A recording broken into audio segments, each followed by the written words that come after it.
Aujourd'hui, à Comment c'est fait, les radiateurs. Chaud les moteurs.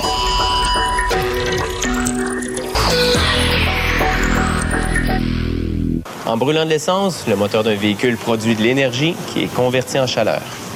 Une grande partie de cette chaleur est évacuée par le système d'échappement, mais le reste fait chauffer le moteur.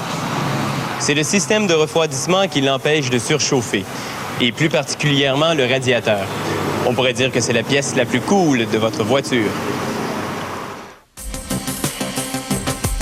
La chaleur du moteur est absorbée par un mélange d'eau et d'antigel qui refroidit ensuite en circulant dans les tubes du radiateur.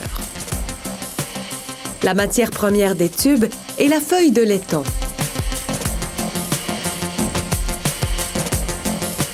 On plie ces bandes de laiton de 4 cm de large en un tube plat.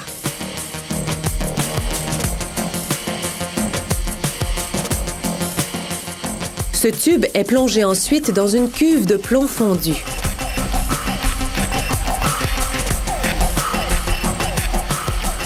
Dès que le tube sort de la cuve, on le passe sous l'eau froide afin de durcir le revêtement en plomb.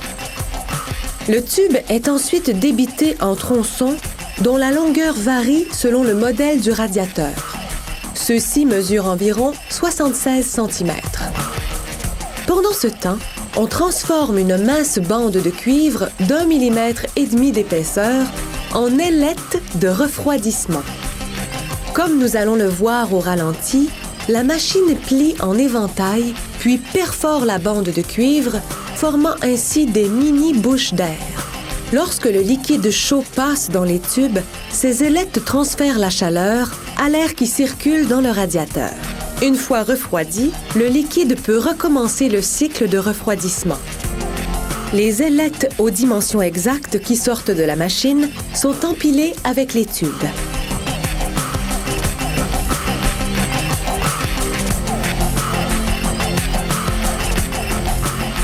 On arrange le tout, puis on appose une étiquette de laiton indiquant le numéro de série et la date de fabrication. Ensuite, on compresse et on attache les composants. Pendant ce temps, une machine assistée par ordinateur poinçonne un motif sur des feuilles de laiton pour former les collecteurs. Il y en a un de chaque côté du radiateur. Le poinçon est remplacé par un couteau qui coupe la feuille selon des lignes de perforation.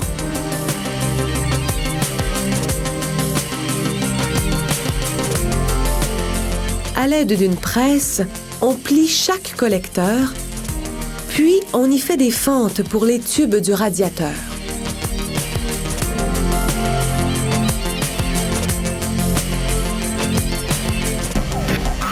Ensuite, on assemble au maillet les collecteurs et les tubes. Ceux qui ont été accidentellement fermés sont rouverts avec un rouleau spécial. Une fois la surface nettoyée, on chauffe le tout. Il suffit de 2 minutes pour que le plomb se liquéfie et fusionne les tubes et les ailettes. On redresse ensuite les tubes tordus et on plonge les collecteurs dans une cuve de plomb liquide pendant 30 secondes, brasant ainsi les côtés au radiateur. On renforce les coins en versant quelques gouttes de plomb. Les collecteurs et les extrémités des tubes sont maintenant gainés de plomb. On passe ensuite une feuille de laiton dans une presse pour former les réservoirs qui vont sur les collecteurs. Un des réservoirs contient un tube de laiton qui sert à refroidir l'huile de transmission chaude.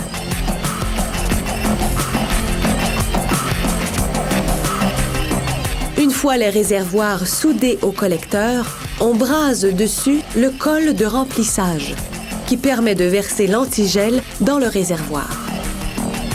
Dans l'autre réservoir, on soude la conduite d'amener du liquide chauffé par le moteur. Enfin, on enduit le radiateur d'une couche de peinture noire à l'asphalte. L'asphalte permet à la peinture de résister à la chaleur et protège les ailettes de refroidissement.